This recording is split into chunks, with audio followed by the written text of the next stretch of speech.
Folks,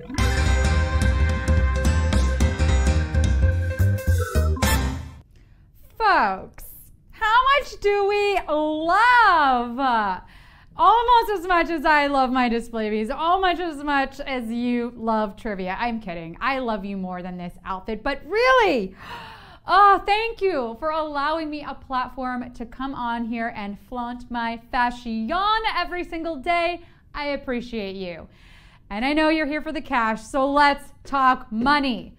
This is our wheel. We're gonna spin it and find out how much we're playing for in just a second. As you can see, there's $1,000, $2,500, and $5,000 up for grabs. Without further ado, let's do the darn thing. Do we see the flow? The flow in the sleeve? You're like, Sarah, I don't care. I just want to know how much I'm playing for tonight. Oh, you will care if, nope, we're playing for $1,000. So close, so close. It's all right, you're gonna have to come back tomorrow and play again. And hey, reminder, if that's not enough money for you, you can always earn more by posting your original content right here on display. You get paid to post, literally. Post whatever you're posting to other social media platforms, post it here. Make that extra money, get connected to the community, invite your friends, make an extra 25 cents that way. So many ways to earn. But if you're here for the prize today, the $1,000, here's how it's gonna work. In just a minute, we're gonna come back from a commercial break. 10 questions are gonna appear on your screen. If you get them all right, you win a piece of that money, honey. We'll see you in a second.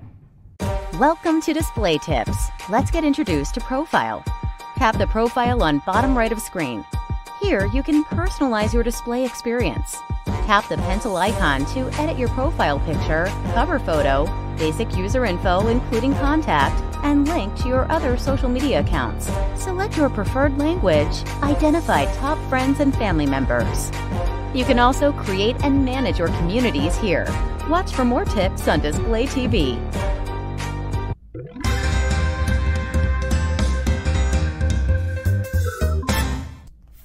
I forgot to mention, this is our last trivia game of September. Did I get you? Ooh, your heart fell in your chest a bit. Maybe you shed a tear. Oh, I feel bad. Don't worry, we got plenty of trivia. I mean, I'm kind of sorry, but honestly, is Mother Nature sorry? Seriously, like, where is 2021 going? Slow down, woman. Pace is too fast. I can't keep up. All those feelings and reactions that you just had to my little joke, that is how I feel about September being over. I still have so much to do on my New Year's resolutions list. I've got to become a millionaire, run 3 marathons, get 500,000 display followers. What? You should always set lofty goals. Dream big.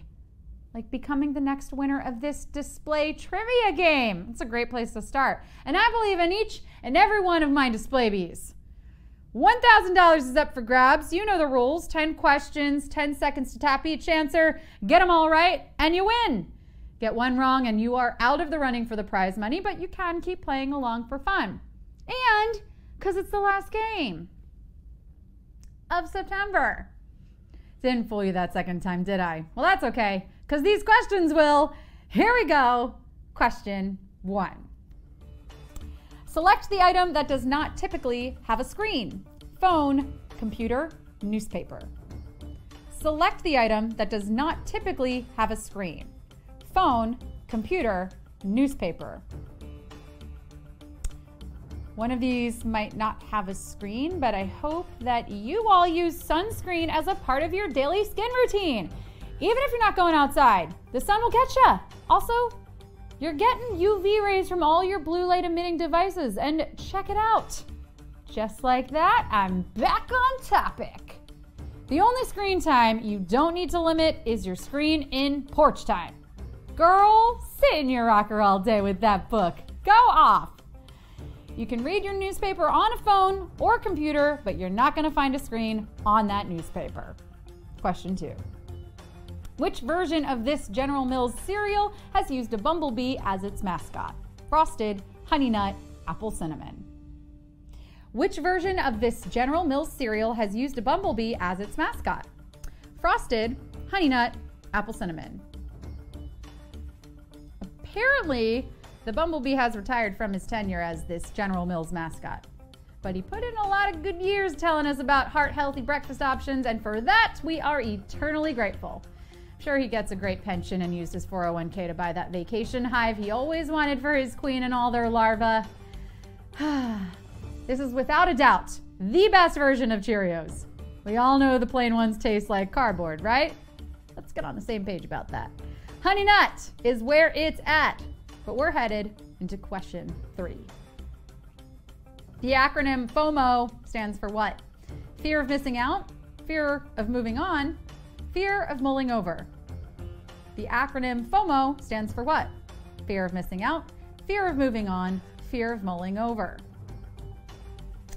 Okay, so we're not going into this blind. From context clues, we all know it's fear of something, but fear of what? I think I have faux FOMO, fear of FOMO. FDR said the only thing we have to fear is fear itself, but I think he was wrong. I think we need to be scared of FOMO. Please, everyone, get the right answer so we can bury my faux FOMO and move on. FOMO, as the kids are saying, is fear of missing out. The only thing I don't want to miss out on is my display bees. Moving on to question 4. Select the dish that is traditionally served cold. Pad Thai, gazpacho, fajitas. Select the dish that is traditionally served cold. Pad Thai, gazpacho, fajitas. This dish isn't the only thing best served cold. We're forgetting something else. Something very delicious. Revenge! Do we know why it's a dish best served cold? I know, you're supposed to chill it for 30 minutes before serving, but I'll go out on a limb here. Has anyone ever tried hot revenge? Could be fun. We might like it. Let me know when you're ready. I'll go heat it up. In the meantime, gazpacho is a soup meant to be served chilled. If you picked fajitas, have you never eaten at a Tex-Mex restaurant? Those things will literally come out of the kitchen on fire. Watch your head. Question 5. In physics, which is not an element necessary for flight? Thrust, drag, pull. In physics, which is not an element necessary for flight? Thrust, drag, pull. The Wright brothers figured out these 3 elements and the rest is history. Well, of course they did. They had the right stuff. And who knew the right stuff was only these 3 things? Flight. It's easy as 1, 2, 3. Maybe for a bird.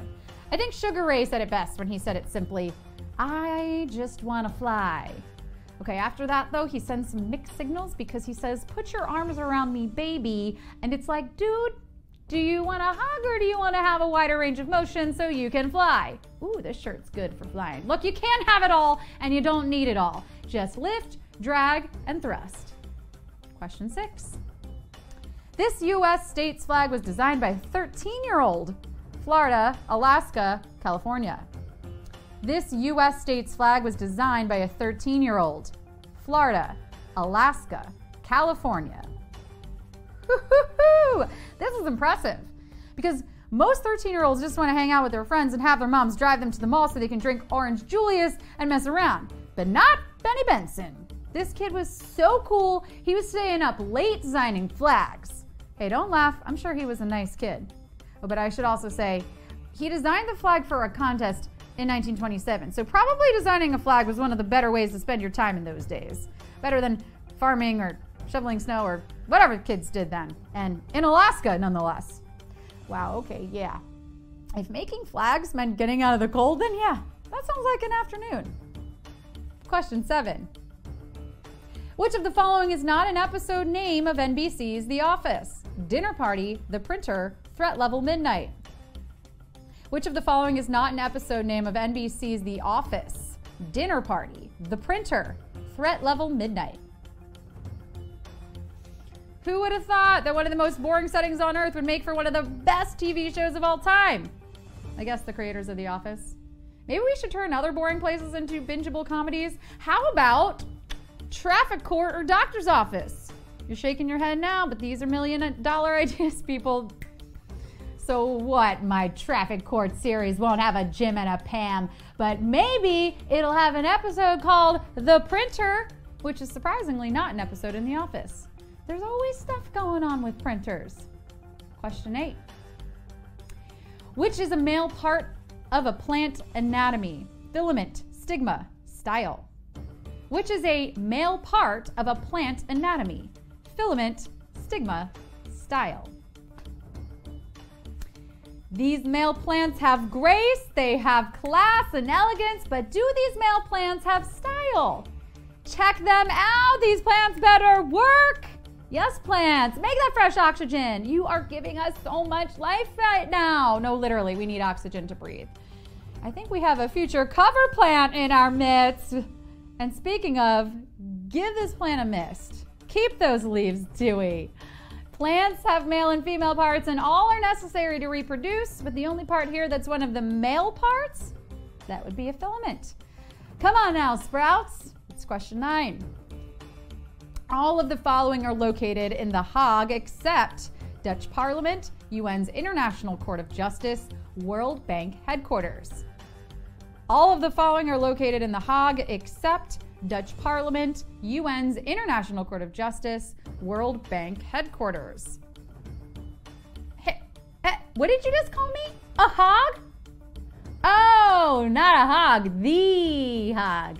Two very different things. Okay, well, I mean, I do take a lot of the break room snacks back to my desk, but that's only because I don't want to come back and there are no more fruit snacks. No, we are referring to The Hague, which is located in the Netherlands and is actually really interested in equitability and fairness. Unlike a certain trivia host and her fruit snacks. I'm not going to name names. The Dutch Parliament and the Court of Justice are both located here. The World Bank headquarters? The U.S. is hogging that one over in Washington, D.C. Are you ready to hog these winnings? Because it's time for the final question. Here we go. Question 10. Which 90s toy spelling was changed in Sweden to avoid confusion with a place of the same name? Tamagotchi, Polly Pocket, Furby. Which 90s toy spelling was changed in Sweden to avoid confusion with a place of the same name? Tamagotchi, Polly Pocket, Furby. We hear a lot about Swedish exports like ABBA and IKEA and meatballs, but we don't hear a ton about Swedish imports. Good to know they're taking in as much as they're putting out. It's good to have some good intake. And because this toy's name shared a spelling with some local church ruins, the manufacturers thought it best to give the name a slight spelling change to prevent confusion. But come on. You think kids are gonna want to play in a pile of old bricks instead of with this electronic bird monster creature? It's the Furby. And the spelling in Sweden was changed to EE instead of Y. And if you knew that, well, you're smart. And that's why you're taking home some prize money today. And that's a wrap on trivia in September. Folks, you came. You slayed, you displayed your knowledge, and you got paid. We'll see you tomorrow for a whole new round of trivia and a whole new month. And dare I say, a whole new you? Only 24 hours will tell. We'll see you tomorrow on display.